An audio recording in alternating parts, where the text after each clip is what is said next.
Қазақстан темір жол акционерлік қоғамы бизнесті түрлендіруге бет бұрып жаңа бағыт алды. Алыс сапардың алғашқы қадамы ұлттық компанияның бас кеңсесінде жасалды.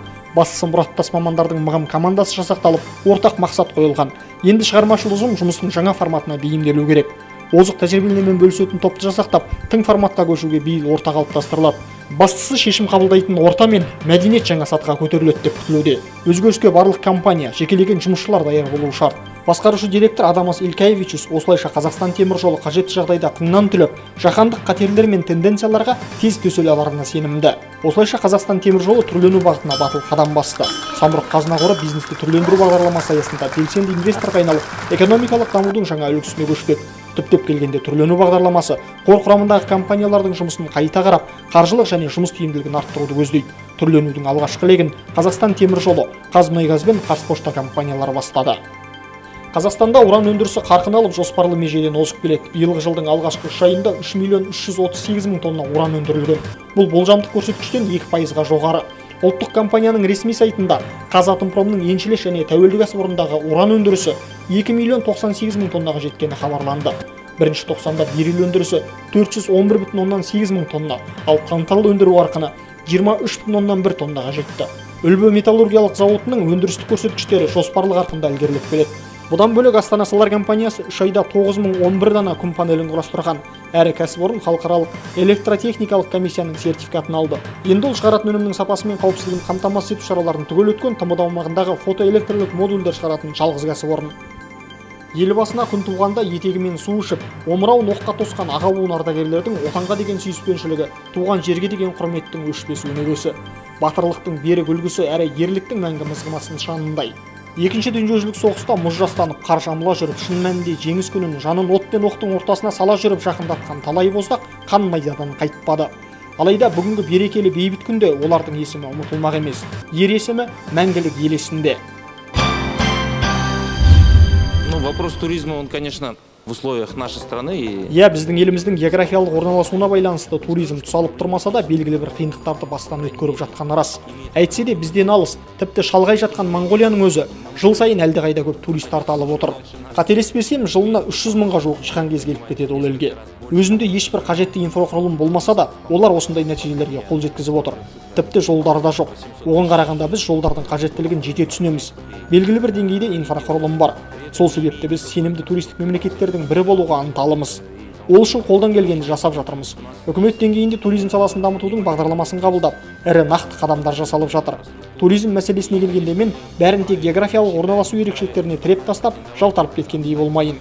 Дегенмен мемлекет пен үкімет деңгейінде қолға алынған шаралар көп. Ал егер Экспо 2017-ге келетін болсақ, ол біздің мемлекет үшін алдымен елді насихаттау. Мұнымен ешкім дауласпайды. Біз бұл ретте тыңнан ештеңе ойлап тауып жатқан жоқпыз. Әлемде бұрыннан бар құралдарды пайдаланып отырмыз. Біз бұған дейін Европадағы қауіпсіздік және ынтымақтастық ұйымына жетекшілік еттік. Енді міне универсиаданы қабылдауға әзірленіп жатырмыз.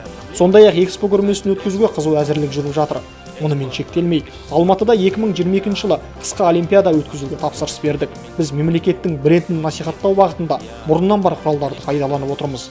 Енді біз осы тәсілдерді қолдана отырып, жаңа сатыға шығуға талпындық. Мұның дұрыс немесе бұрыс екенін әрине құзырлы мамандар бағалай жатыр. Қалай болғанда да біз бұл бағытта ілгерілік білеміз.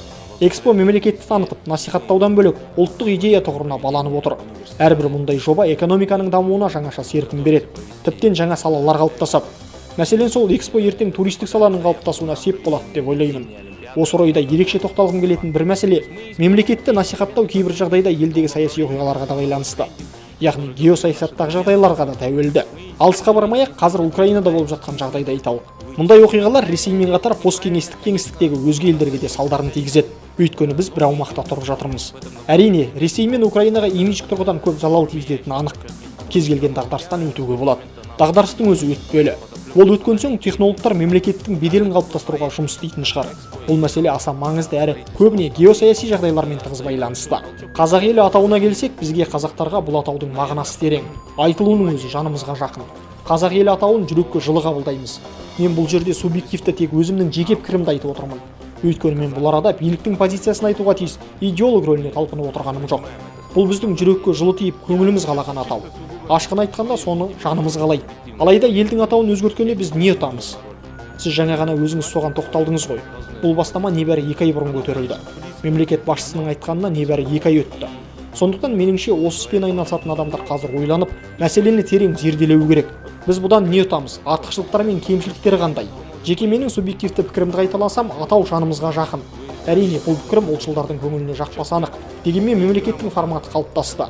Әлем оны Қазақстан ретінде қабылдайды. Иә, стан деген жалғау болғандықтан біздің елді Ауғанстан және Пәкістанмен салыстыратын кездер де бар. Ал жалпы алғанда бұл мәселе әлі де талқылауды қажет етеді. Бұл мәселені қоғамда ашық, жариялы түрде әрі кең көлемде талқылауға болады. Қазпошта қызмет аясын бір шаңа кеңейте түседі. Орталық коммуникациялар қызметіне келген компания басшысы Асхат Бейсенбаев ауылда пошта қызметі жабылады деген ақпаратты жоққа шығарды.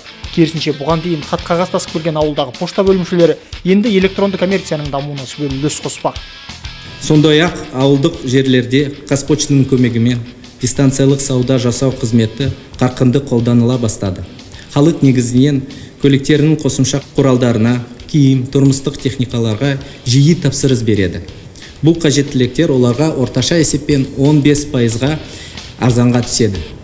Хат-хабардың басым бөлігі қазір электронды жүйеге көшкенімен, жолданатын сәлем сауқат саны азайған жоқ. Қайта жылына 200% қарқынмен өсіп барады. Мәселен, өткен жыл сырттағы компаниялар қазақстандық тұтынушыға 10 миллион 27 мың сәлемдеме жолдапты. Қазпошта енді бұл сәлемдемелерді кезексіз, бастысы кез келген уақытта алып кетуге мүмкіндік беретін қосымдарды орнатуды жоспарлап отыр.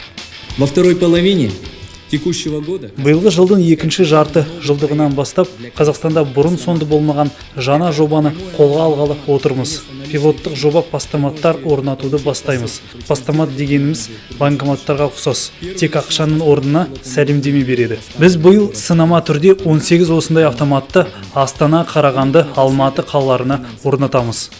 Жыл соңына дейін жұмысы жанданатын 18 постаматтың 10-і Алматы қаласына орнатылады. Бұл жолданатын сәлемдемелер санының көптігінен болса керек. Қалған автоматты қондырғылардың 6-ы Астана, 2-і қарағандылықтарға қызмет көрсетеді. Бұл өзі сақтау жәшігі, тіпті сақтау қоймасы сынды. Сізге жіберілген сәлемдеме жеткізілген соң телефоныңызға SMS хабарлама келеді. Онда сәлемдеме қай жерде және оны алуға қажетті штрих-код болады. Сосын келесізде кез келген уақытта алып кетесіз. Постамат 24 сағат бойы жұмыс істейді. Қазпошта өкілдерінің айтуынша постаматпен сәлемдеме жолдауда оп-оңай. Бастысы салынатын сәлемдемеңіздің көлеміне сай ұяшық таңдап, ақысын төлесеңіз болды. Пошта қызметі қолға алған жаңалықтың қаншалықты пайдалы екенін көп өтпей Алматы, Астана мен Қарағанды жұртшылығынан біле аламыз.